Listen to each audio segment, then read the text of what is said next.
खुलुमबाय स्टुडियोआव दं आं किलिकां ब्रह्म बिसमुरि दख'र एबसुआ साइकेल सालायनाय हानजा सुरनाय हाबाफारि लादों।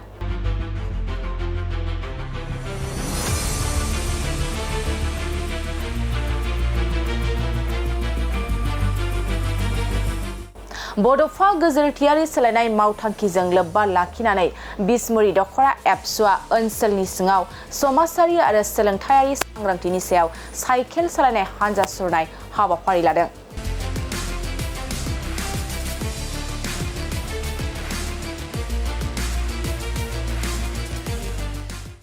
बिसमुरि दख'र एबसुआ गुबुन गुबुन बिथिंखौ नोजोर होनानै गोबां हाबाफारि लाबोगासिनो दं। थिग बेबादिनो दिनैबो दख'रानि सिङाव थानाय गोबां गामिफ्राव दालाइसा आफादनि बिबानगिरिफोरजों लोगोसे रायजो राजाफ्रा लोब लोब बाहागो लानानै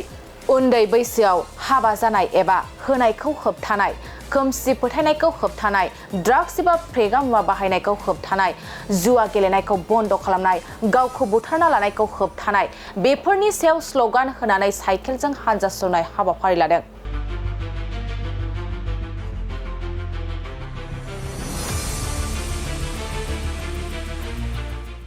बे हाबाफारियाव क'क्राझार जिल्ला एबसुनि आफादगिरि कृपेश दैमारिजों लोगोसे गाहाय नेहाथारि काम्पा बसुमतारी आरो जिल्ला आफादनि बिबानगिरि बिथांमोना बाहागो लायो।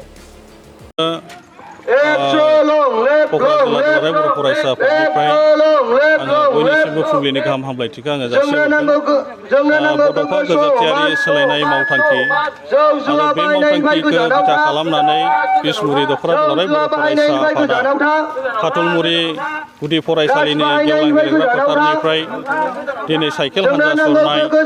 बे हाबाफारिखौ दिनै लादों आरो गिबियावनो सुबुं सांग्रांथि खालामनो थाखाय दिनै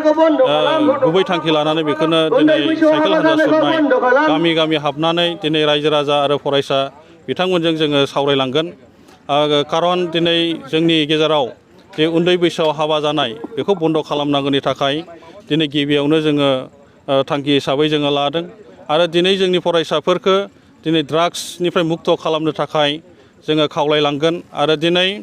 जोंनि समाजाव हाबा जाखानाय हौवा आरो हिन्जावफोर दिनै गथ' गथाय गोनांखा दिनै गोबां बेबायदिनो गुबुनजों मोजां मोनलायनानै लांखारनाय आरो बेखौ बन्द खालामनांगौ आरो दिनै जोंनि जे लाइमोनफोरखौ गाज्रि खामानियाव बाहायनाय बैफोरखौ जोङो बन्द खालामनो थाखाय जोङो दिनै बेखौ साइकेल हानजा सुरदों आरो गोबां जोङो बेबायदिनो जोङो थांखि लादों जे खोमसि फोथायनाय आरो बिदियैनो दिनै जोंनि समाजाव गामियारि समाजाव माखासे राजनितिक बेले बेजे लानानै बिदा फंबायनि गेजेराव अनलायनाय गैयै बेबायदि थासारि आरो दिनै जोंनि लाइमोनफोरखौ दिनै गिबियावनो जोङो दिनै खावलायगोन जे दिनै जों जे आयदा लानानै दिनै बिसमुरि दख'र बर' फरायसा आफादा दिनै बे हाबाफारिखौ लादों। दा बेनिखायनो दिनै जोङो साफ्रोमबो फरायसा बिथांमोनखौ जों खावलायगोन दिनै सम जायै समाव बैसो जायै समाव जाहाथे जुलि खालामनायखौ जोङो बन्द खालामनांगौ आरो जों बयबो फरायसाफ्रानो बेखौ गावनि गोसो सिङाव लानानै जोंनि बिमा बिफाया जे लुबैयो जे गाव गावनि गथ'खौ जोङो फोथांनानै जोंनो लेखा गोरों खालामनानै साख्रि लानायजों लोगोसे बिजनेस बा दिनै फालांगि खालामनाय दिनै गेलेनाय दिनै बिथिं गान खननाय गुबुन गोबां बेबायदि थांखिजों जोंनि गारजेनफ्रा दिनै सिमां नुनानै दङ आरो बे सिमांखौ जाहाथे जोंनि फरायसा बिथांमोनहा रावबो फेलें खालामा आरो दिनै बर' हारिया गेरेमसा हारि जानांगौ जायोब्ला जोङो थांनानै थानाय सुबुंफ्रानो फारफ्रोमबो बिथिङाव जोङो रोंखा राखा जानांगोन। दा जोंनि फरायसाफोरानो दिनै ड्राग्स सोबनानै जि नस्थ' जानाय जों नायोब्ला क'क्राझार जिल्लायाव जोंनि बर' फरायसाफ्रानो बांसिन ड्राग्स सोबनानै दिनै नस्थ' जानाय जोङो बेखौ नुदों। खारन जोंहा क'क्राझाराव मोनसे रिहाब दङ आरो बे रिहाबाव जुदि जोङो हाबनानै नायोबा बुजिनो सानोब्ला जोंनि बर' लाइमोनफ्रानो बेवहाय ड्राग्स सोबनानै दिनै नस्थ' जानायखौ जोङो बेखौ नुनो मोन्दों। दा बेनिखायनो जोङो दिनै जुदि जोङो बिथांमोन सामलायगिरिफोरनिफ्राय जों मिथिनो मोननाय बायदिब्ला 5-6 बोसोरनि उनाव जुदि जोंनि लाइमोनफ्रा ड्राग्स सोबनायनिफ्राय गोजानाव थायाब्ला जोंनि लाइमोनफ्रा बिराद गाज्रि मोनसे लामायाव थांनाय बे हिसाब खिथाबखौ जोंनो होदों। दा बेनिखायनो फरायसा लोगोफोर जोङो दिनै जाहाथे साइकेल हानजा सुरनाया जाहाथे फेलें जाया खारन बे साइकेल हानजा सुरनायनि गेजेरजों जोंनि लाइमोनफ्रा जाहाथे जोंनि गेजेराव सोलायनाय फैयो जों बेखौ अराय खावलायगोन आरो जोंनि गेजेराव गोबां जोङो मेसेजबो नुदों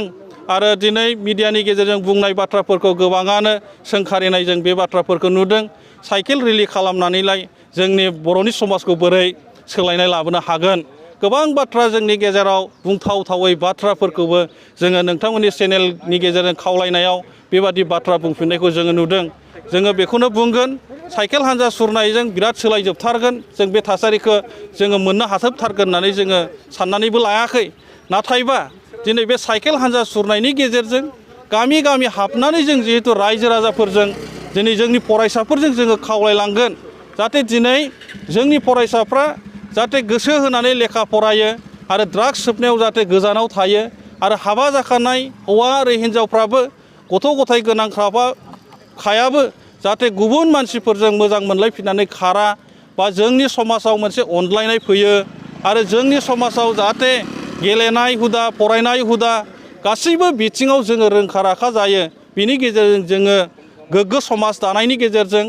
बुहुमाव जोंनि बर' हारिखौ मोनसे गेरेमसा हारि हिसाबै जोङो दिन्थिनो हायो। नैबे गुबै थांखि लानानैनो जोङो दिनै मोनफ्रोमबो दख'रायाव साइकेल हान्जा सुरनाय हाबाफारिखौ जोङो लादों आरो थिग बिदिनो बिसमुरि दख'रा दुलाराय बर' फरायसा आफादा दिनै नैबे काटलमुरि गामिनि गुदि फरायसालिनि गेवलां गेलेग्रा फोथारनिफ्राय दिनै बे हाबाफारिखौ दिनै जागायदों आरो बयबो आङो साइकेल हान्जा सुरग्रा जोंनि फरायसा बिथांमोननिसिम आङो साबायखर जासिदों। दिनैबो जोंनि फरायसाफ्रा गामि ओनसोलाव हाबनानै समाज सांग्रांथि लाबोनांगौनि थाखाय जिबादि बाहागो लानांगौ बिदिनो लादों आरो मोनफ्रोमबो जोंनि दख'रायाव नायबाय जोंनि बर' हारिनि गेजेराव दिनै लोब लोब ओंखारनानै मेल मिटिङाव बाहागो लानायखौ जोङो नुनो मोनदों। बेनिखायनो क'क्राझार जिल्ला दुलाराय बर' फरायसा आफादनिफ्राय दिनै समाज सांग्रांथि लाबोनांगौनि थाखाय जोंनि रायजो राजाफ्रा हेफाजाब होनायखौ जों अराय सम जोङो बरायगोन आरो अराय सम जोङो खावलायगोन।